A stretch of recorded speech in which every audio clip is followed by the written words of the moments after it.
Welcome to Workers and Transport. Whether workers were employed for the pyramid construction or at the quarries, the government supplied food and housing. Workers for the pyramids and royal necropolises were housed in more permanent villages, such as the famous Deir el-Medina. Quarry workers had more temporary lodgings. All skill levels were needed and utilized, from basic work hands to prepare the gypsum, to brickmakers and sand carriers, to skilled stonemasons to shape the blocks.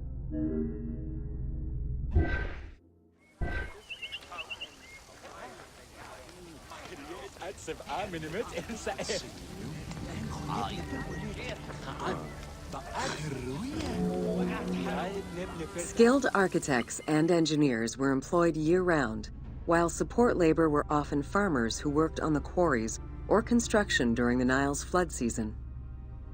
The basic laborers were hardworking and versatile.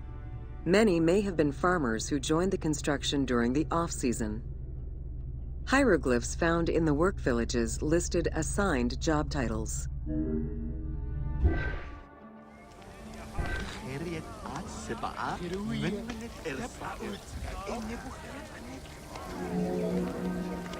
Archaeological research shows that no food was stored or prepared on site, but instead workers received abundant rations of bread, beer, and meat.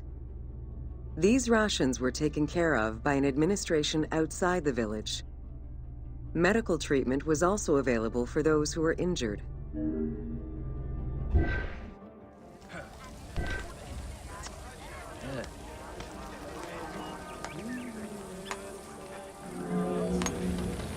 While some quarries were close to the Nile, others were located across the desert and required long expeditions. These expeditions were sanctioned by the state. They involved complex logistics and required many participants. Transporting a block by land meant that workers had to overcome the weight and friction of the load. To solve this, they first dug a track in the ground.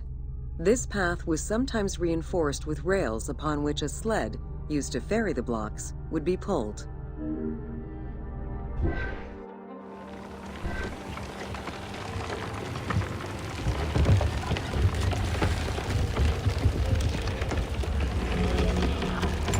Whenever possible, blocks were toppled from a higher elevation onto the sled.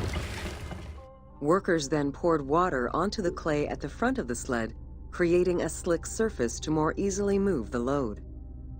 It wasn't until the New Kingdom that animals were used to tow the burden.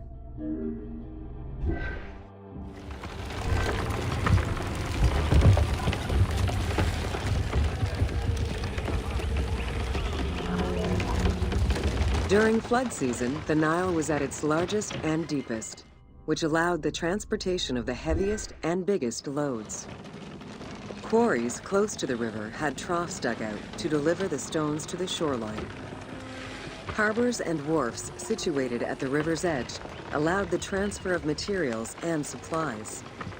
Harbor warehouses accommodated additional stocks of stone so that they were available for the winter sailing season.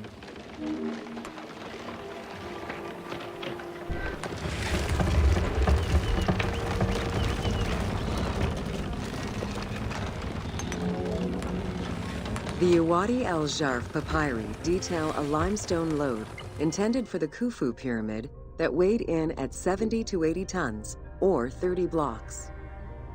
One papyrus is a fragment from a foreman's notes taken while working on the Great Pyramid. It details the transportation of limestone blocks from the Tura quarries to the construction site of the pyramid. The other papyri are shipping logs containing archives of the sailors assigned to sail the Red Sea and the Nile.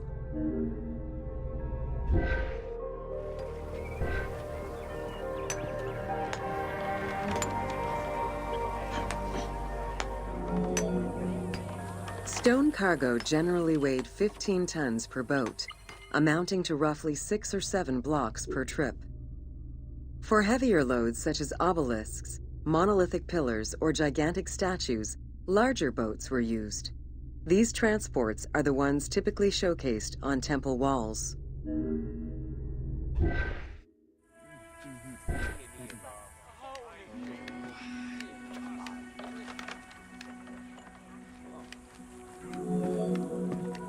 River transportation was the most efficient way to ferry stone blocks between the quarry and the construction site. Blocks were transported by flotillas of several types of boats. The most detailed illustration of transport by river is a relief of Queen Hatshepsut's barge with an accompanying flotilla.